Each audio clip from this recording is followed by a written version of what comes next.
तयारी होत आहे। तर हे बघा पनीर कापून आहे ना हळद मिठामध्ये मी थोडे फ्राय करून घेतले। तेजपत्ता पण थोडासा तळून घेतला तो दळण्यासाठी। आणि इकडे बघा डाळ टोमॅटो कापून ठेवलेले आहेत। नंतर ही आपले धने भाजून घेतले। आता ही डाळ भाजायची आहे आणि इकडे कांदा भाजले जाते। ॲक्च्युली धने भाजली तेव्हा टेम्परेचर खूपच वाढून गेलं होतं तेलाचं, त्याच्यामुळे पटकन कांदे टाकले नाही तर डाळ आधी टाकणार होती। बट एनिवे कांदे थोडेसे लालसर झाले की ते काढून घेईल, मग डाळ भाजून घेईल।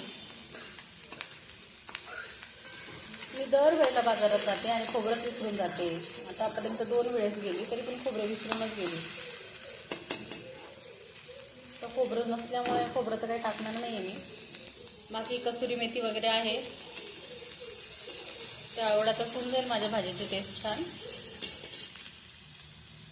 बाकी मसाल्यांचा खजाना पण आहे आपल्याकडे भरपूर। मसाला छान असा शिजतोय, तेल सुटायला लागले। आता जरा बऱ्यापैकी तेल सुटलं की त्याच्यात मी पनीर सोडून देणार आहे।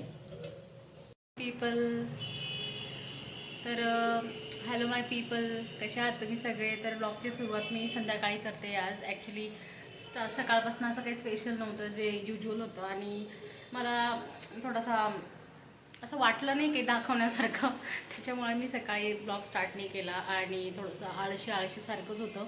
तर म्हटलं आता संध्याकाळी करूयात। तर मी आज बनवत आहे पनीरची भाजी, चपाती आणि भात।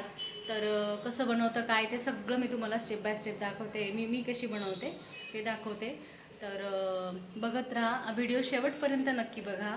आणि तुम्ही जर माझ्या चॅनलवर नवीन असाल तर व्हिडिओला सबस्क्राईब करायला माझ्या चॅनलला सबस्क्राईब करायला विसरू नका आणि स्टे ट्यून।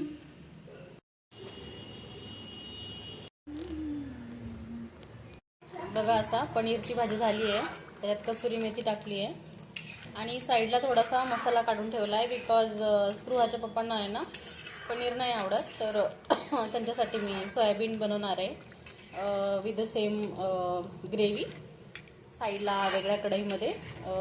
आणि आज ते येत आहे। तर हे बघा छान असं पनीर बनलं आहे आणि एवढी अर्धीशी वाटी ग्रेव्ही आहे जी काढून ठेवली मी साईडला, तर ती टाकून सोयाबीनची भाजी बनवणार आहे त्यांच्यासाठी।